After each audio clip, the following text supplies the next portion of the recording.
नमस्कार दोस्तों, स्वागत है आपका यूजीसी नेट इनसाइट के यूट्यूब चैनल पे। आज से हम यूजीसी नेट हिस्ट्री की क्लासेस शुरू करेंगे, जिसके अंतर्गत मेडुअल इंडिया से हम शुरू कर रहे हैं, जिसकी आज पहली क्लास होगी। तो सबसे पहले हम दिल्ली सल्तनत के सोर्सेज के बारे में जान लेंगे कि जहाँ से हमको इसकी जानकारी के स्रोत मिलते हैं। तो प्रमुख रूप से इसके जानकारी के स्रोत देखा जाए तो साहित्यिक स्रोत हैं, स्थापत्य है और सिक्के हैं मुख्यतः, लेकिन इसमें सबसे अधिक साहित्यिक स्रोत है जिस पे हमको दिल्ली सल्तनत की तमाम जानकारियाँ प्राप्त हो जाती हैं। हम इस प्रकार से सोर्सेज को डिस्कशन करेंगे कि फर्स्ट पार्ट में हम दिल्ली सल्तनत का जिक्र कर लेंगे और दूसरे पार्ट में हम जब मुग़ल काल पे आएंगे तो मुग़ल काल का एक अलग से सोर्सेज पे वीडियो बना लेंगे, जिससे दोनों के अलग अलग रहेंगे और छोटे में बने रहेंगे तो याद करने में आसानी होगी। तो शुरुआत करते हैं मध्यकालीन इतिहास में दिल्ली सल्तनत के अंतर्गत साहित्यिक स्रोत का। तो साहित्यिक स्रोत के अंतर्गत हमको दो प्रकार की जानकारी मिलती है, अरबी साहित्य और फारसी साहित्य। अरबी साहित्य के अंतर्गत हम वंशावली देखते हैं और जिसको हम अंसाब कहते हैं, मोहम्मद साहब की जीवनी है, जैसे इस्लाम की जानकारी हमको मिलती है, उसे सीरत कहते हैं। युद्धों का आपको वृत्तांत मिलता है, जिसे मगाजी कहते हैं, और एक सामान्य इतिहास जिसे तबकात कहते हैं। आपने देखा होगा मिनहाज उस सिराज की किताब है तबकात नसरी, तो इसका मतलब ये है कि उन्होंने सामान्य इतिहास के बारे में होलिस्टिक अप्रोच में लिखा है। और वहीं फारसी इतिहास के संदर्भ में आप देखेंगे तो इसमें बादशाहों को केंद्र में रख करके लेखन की परंपरा की गई है फारसी में। और फारसी का जो प्रथम ऐतिहासिक ग्रंथ है वो फिरदौसी की शाहनामा है।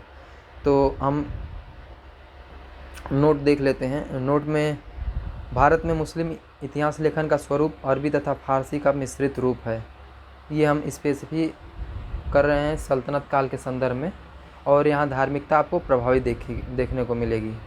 बर्नी कहता है कि इतिहास को विज्ञानों की रानी कहा जाता है। जितना लाभ मुझे इतिहास पढ़ने से हुआ उतना अन्य विज्ञान पढ़ने से नहीं हुआ। यानी बर्नी जो है इतिहास को विज्ञान के रूप में देखता है। और इतिहास का अगर हम चरमोत्कर्ष काल का देखें तो ये हमें मुग़ल काल में देखने को मिलता है। स्पेशली अकबर ने अपने दरबार में अनुवाद विभाग की स्थापना करवाई थी, और कहता है कि जो लोग बाबर और हुमायूं के कार्यकाल को देखे हैं वो लोग उनका इतिहास क्रम से लिखें। और अबू फजल कहता है इतिहास के बारे में कि इतिहास एक चिकित्सालय है जहाँ पर व्यक्ति को एक दवा मिलती है और उसकी उदासी दूर होती है। आगे बढ़ते हैं।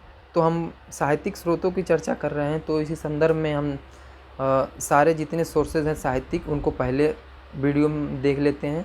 फिर दूसरे पार्ट में हम स्थापत्य का बना देंगे और तीसरा सिक्का, यानी 3 वीडियो में आपके सोर्सेज के क्लास पूरे हो जाएंगे। और बीच बीच में भी हम पढ़ाते वक्त कुछ पुस्तकों और लेखों का उद्धरण करेंगे, जिससे यहाँ जो बच जाएगा वो आगे आपका कवर हो जाएगा। इस प्रकार से आपका हिस्ट्री का एक बहुत विस्तृत तरीके से अध्ययन करेंगे, जो आपको यूजीसी नेट के एग्ज़ाम के लिए बहुत महत्वपूर्ण होगा। और देखेंगे आपके यहाँ से डायरेक्ट क्वेश्चन फंसेंगे। तो पहले हम ग्रंथ की बात करते हैं। तो यहाँ चचनामा, जिसे फतेहनामा भी कहा जाता है, ये अरबी में लिखी गई बुक है, लेकिन इसके लेखक जो हैं अज्ञात हैं, उनका पता नहीं चलता है। और लेकिन इससे हमको अरबों के सिंध पर जो आक्रमण हुआ था उसकी जानकारी मिलती है। चचनामा का फारसी में अनुवाद अबू बकर कूफ़ी ने किया था। तो ये इम्पोर्टेंट है, आप ध्यान दीजिएगा कि चचनामा का जो फारसी में अनुवाद है वो अबू बकर कूफ़ी ने किया था। आप इसका एक शॉर्ट नोट्स बनाते चलें, जिससे आपको बाद में आसानी होगी, और बीच बीच में हम इनका रिवीजन भी कराते रहेंगे। दूसरे हैं अल-बरूनी, इनका उपनाम अबू रेहान है, और ये संस्कृत पढ़ने वाले पहले मुस्लिम हैं। और इनको आप देख सकते हैं, इनका जन्म 972 ईस्वी में खोवा में हुआ था, और ये गीता वेद पुराण का अध्ययन करने वाले थे, मुस्लिम विद्वान थे। और ये भारत 1018 ईस्वी में महमूद गजनवी के साथ आए थे, जब उसने कन्नौज पर आक्रमण किया था। इनकी किताब है किताब उल हिंद, जिसको तहकीक हिंद भी कहते हैं। ये अरबी भाषा में है, और इस पुस्तक का अंग्रेजी में 1888 में एडवर्ड सचाऊ ने अनुवाद किया था। साथ ही रजनीकांत शर्मा ने हिंदी में इसका अनुवाद किया था। तो अल-बरूनी के संबंध में जितने फैक्ट हैं वो लगभग एक जगह आपको यहाँ देखने को मिलेंगे। अगर आप इसको ट्रिक के माध्यम से याद करेंगे तो एक ट्रिक है कि मान जाओ अल-बरूनी संस्कृत पढ़ लो। तो यहाँ मान से है कि सुलेमान जो 9वीं सेंचुरी में का राइटर है, उसकी बुक का नाम है सिलसिला उत-तवारीख। तो इस ट्रिक से आप मान से सुलेमान को याद कर सकते हैं। और मान जाओ अल-बरूनी, मतलब अल-बरूनी को आप 2 भागों में डिवाइड करके देखिए कि अल-बरूनी से अल-मसूदी हो जाएगा जो 10वीं सेंचुरी के इतिहासकार हैं, उन्होंने मुरुजुज़-ज़हब लिखा।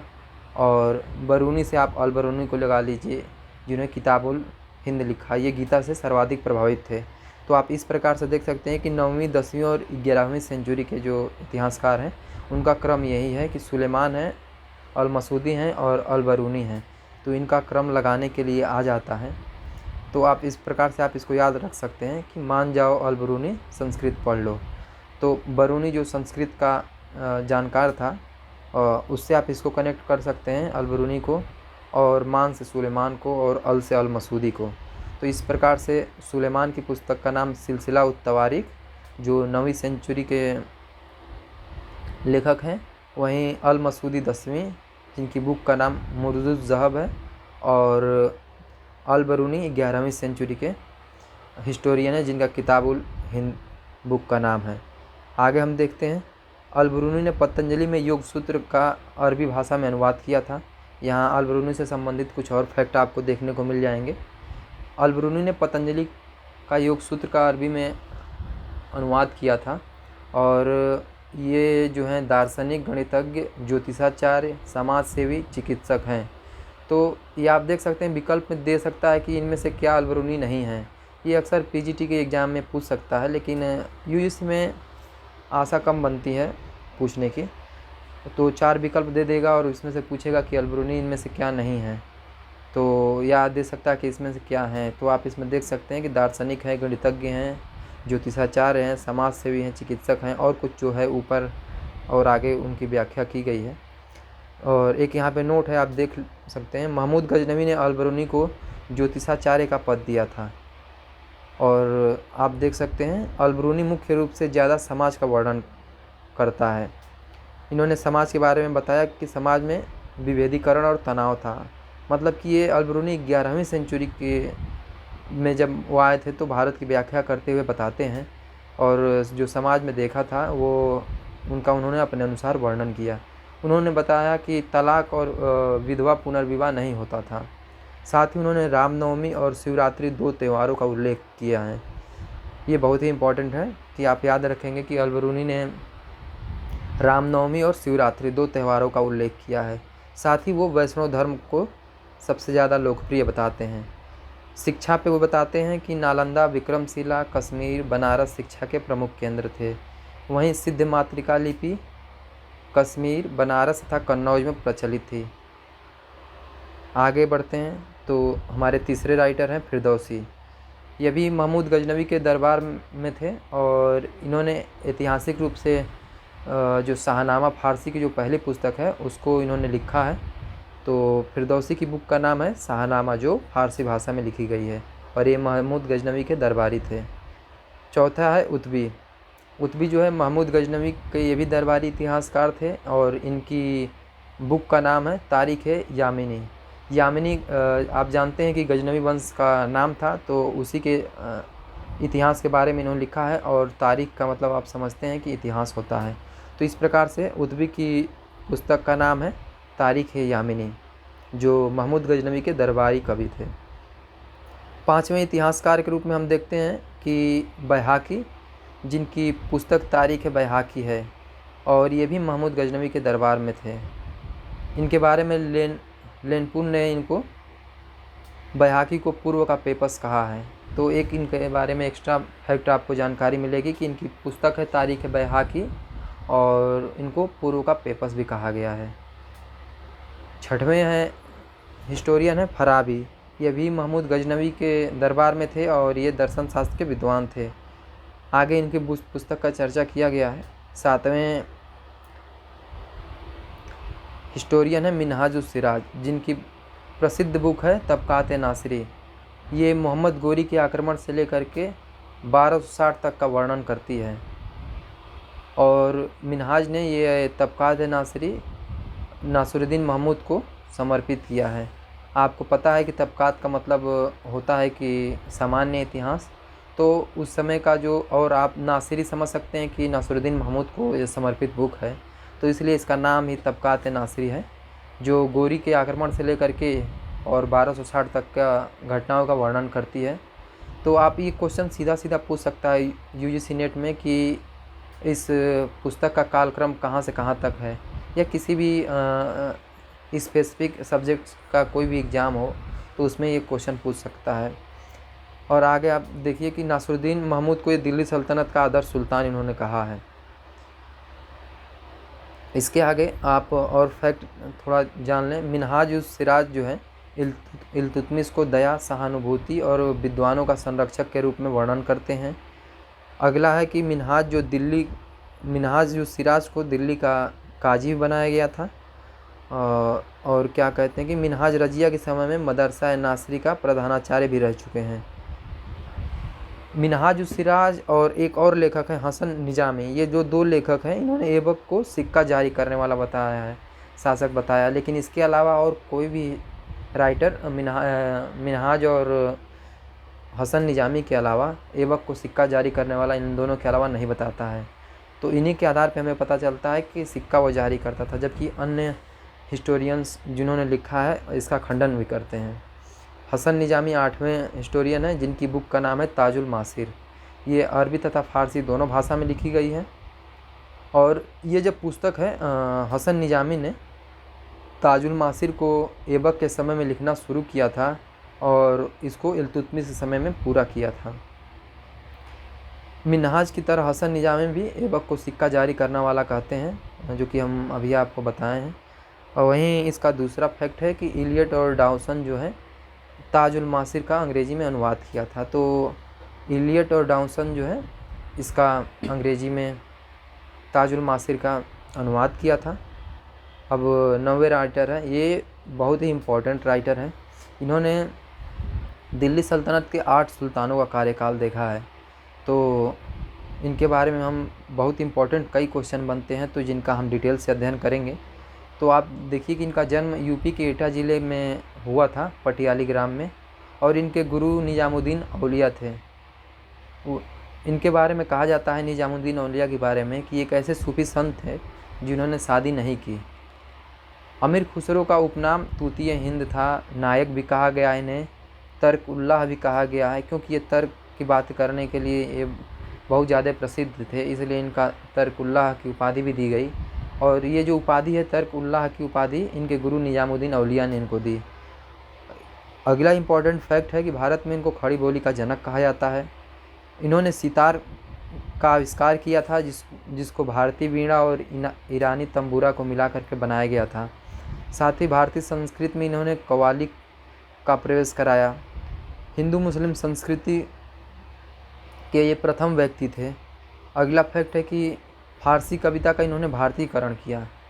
अभी हम आपको बताया कि 8 सुल्तानों का इन्होंने कार्यकाल देखा है। आगे हम जिक्र करेंगे कि किन 8 सुल्तानों का इन्होंने कार्यकाल देखा है।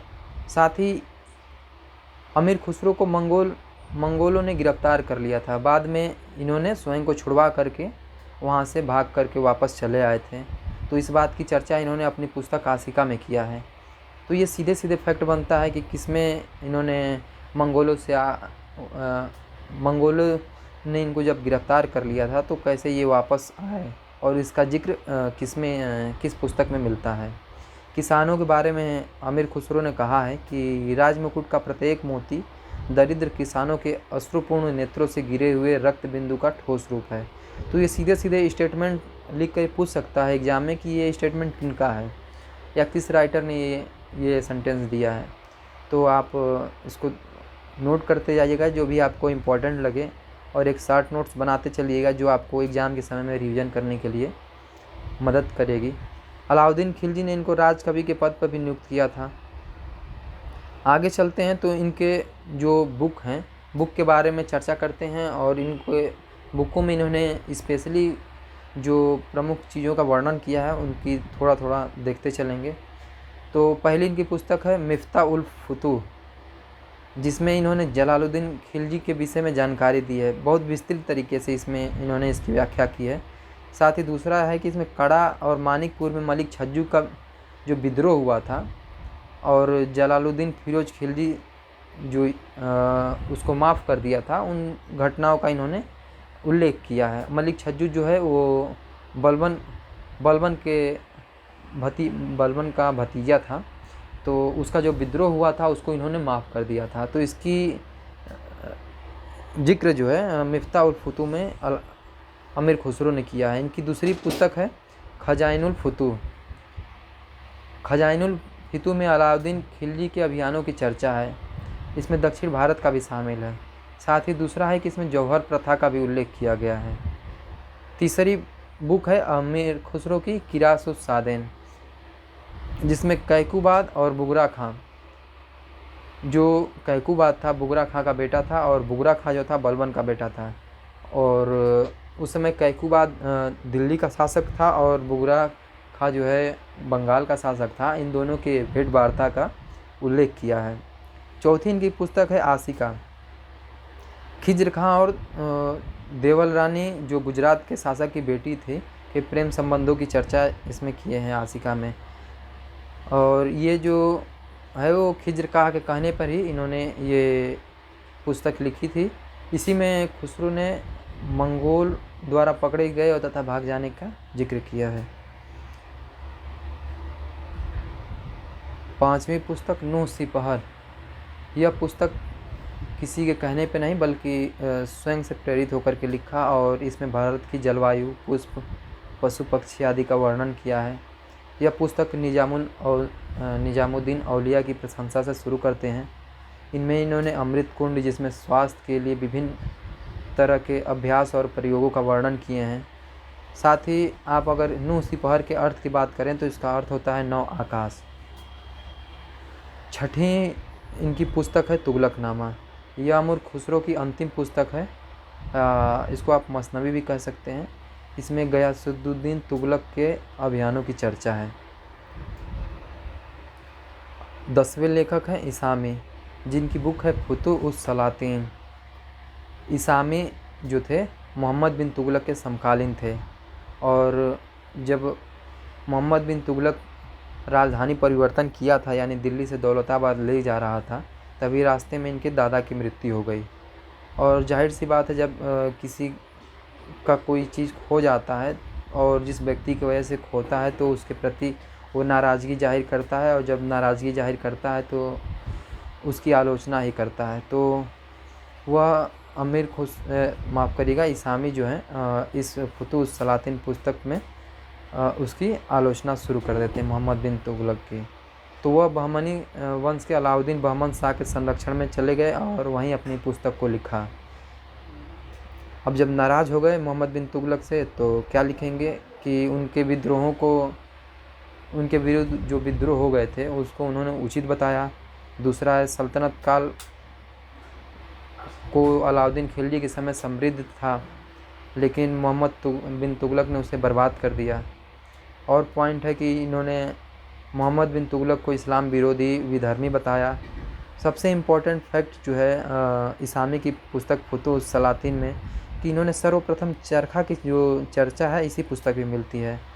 वो कहता है कि महिलाओं को हमेशा चरखा चलाना चाहिए। इसामी भी अमीर खुसरो की तरह भारत का गुणगान करता है। वो कहता है कि हिंदुस्तान की धरती पृथ्वी का गहना है।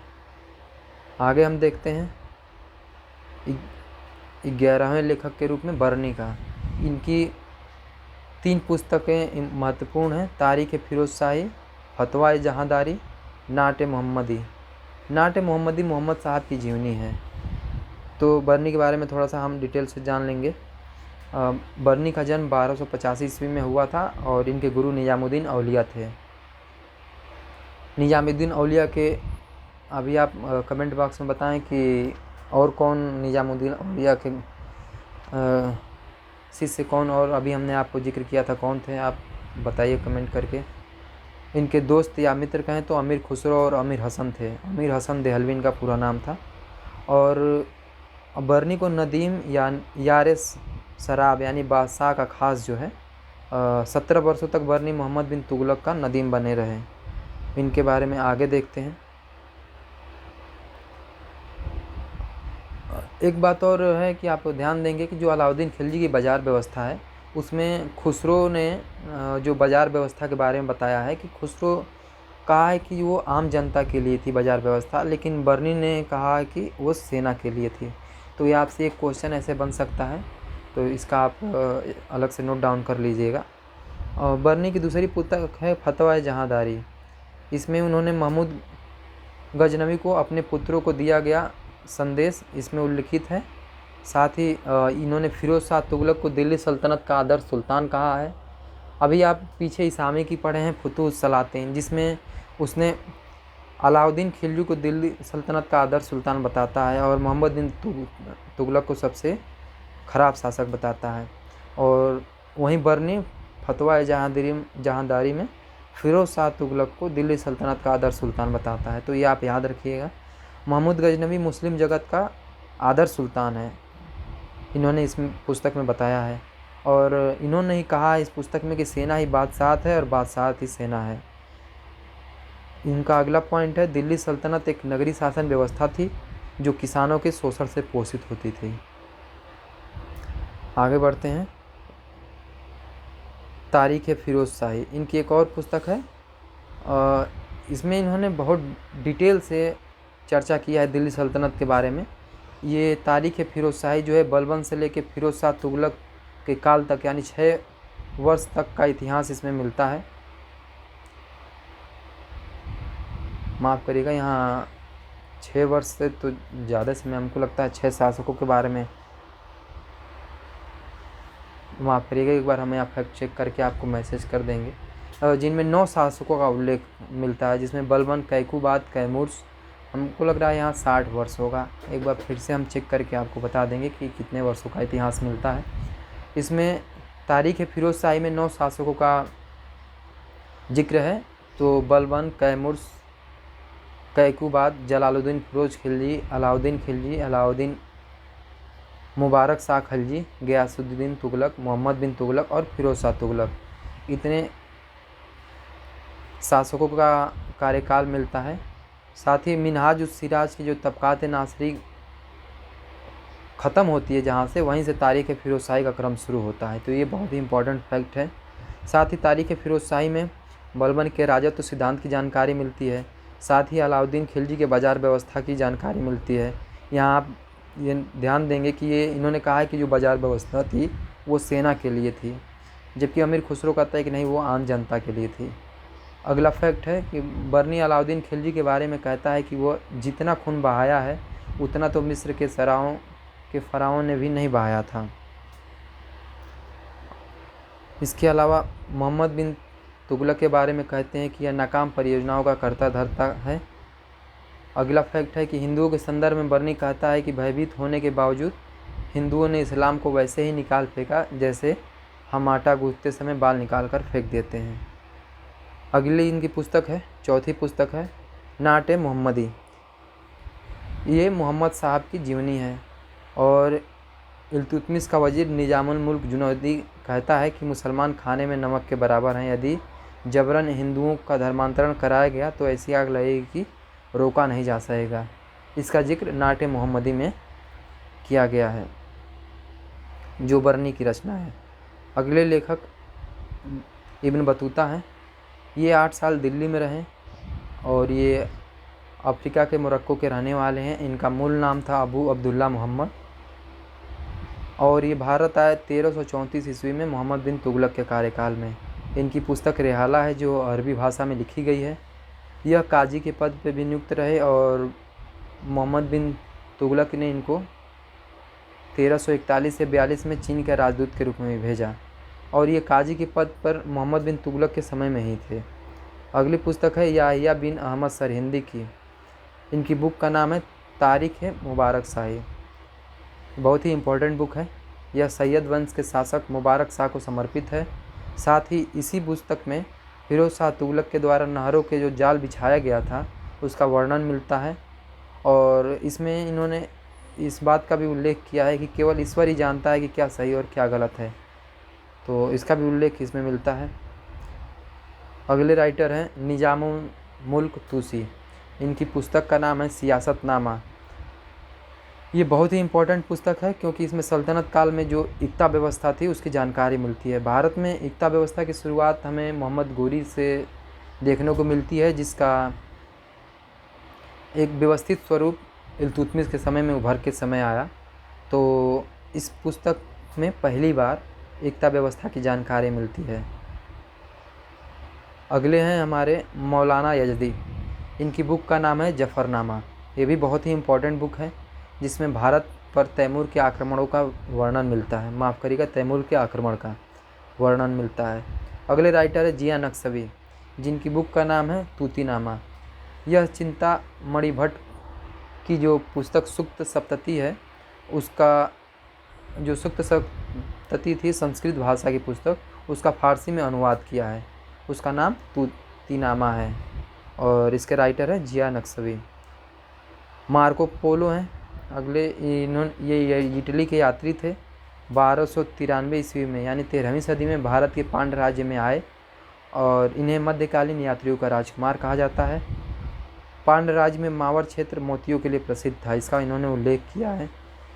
भारतीय लोग अपना सर्वाधिक व्यय घोड़े के व्यापार में यानी कि खरीदने में खर्च करते हैं और साथ ही एक काकतीय वंश की राजकुमारी रुद्रम्मा देवी का भी वर्णन करते हैं। इसके अलावा अगले राइटर हैं फरिश्ता। इनकी बुक है तारीख़ फरिश्ता। ये मूल रूप से ईरान के थे और 1611 ईस्वी में बीजापुर के शासक इब्राहिम आदिल शाह द्वितीय के दरबार में इन्होंने यह पुस्तक लिखा है। तो इस प्रकार से जो दिल्ली सल्तनत का 1206 से लेकर के, माफ़ करिएगा, शुरुआती जब से हम अरबी अटैक देखते हैं भारत में, तब से लेकर के और 1526 यानी कि दिल्ली सल्तनत के समाप्ति तक का साहित्यिक स्रोतों का हमने चर्चा किया है। और अभी जो बीच बीच में छूट गए हैं उनका हम आगे पढ़ाते समय जिक्र कर लेंगे अन्य शासकों के साथ, तो डिटेलिंग से हो जाएगा। और साथ ही अगले आपके वीडियो में यानी कि जो सोर्सेज का दूसरा वीडियो है वो स्थापत्य पे बनेगा, तो उसमें स्थापत्य देख लेंगे। और तीसरा वीडियो जो है आपका सिक्के पे बनेगा। तो ये आपको दिल्ली सल्तनत को जानने के लिए स्रोत के रूप में इम्पॉर्टेंट है और इससे क्वेश्चन बहुत सारे बनते हैं, भर भर के क्वेश्चन बनते हैं। यूजीसी नेट के क्वेश्चन में आप प्रीवियस ईयर के क्वेश्चन पेपर उठा के देखेंगे तो आप देखेंगे कि यहाँ से क्वेश्चन बहुत ज़्यादा बनते हैं। तो इसी के साथ ही आज की क्लास यहीं समाप्त करते हैं। जो भी आपका डाउट होगा आप कमेंट बॉक्स में मैसेज कर दीजिएगा। हम जब नेक्स्ट वीडियो डालेंगे यानी कि दूसरा वीडियो डालेंगे तो आपके जो पिछले कमेंट रहेंगे उनका मैं समाधान उस वीडियो में बता दूंगा। तो इस प्रकार से आज जो आपकी क्लास रही वो सोर्सेज पे पहली क्लास समाप्त हुई। और आपको वीडियो कैसा लगा कमेंट बॉक्स में ज़रूर बताइएगा और जो भी आपको सुझाव समझ में आए वो ज़रूर बताइएगा।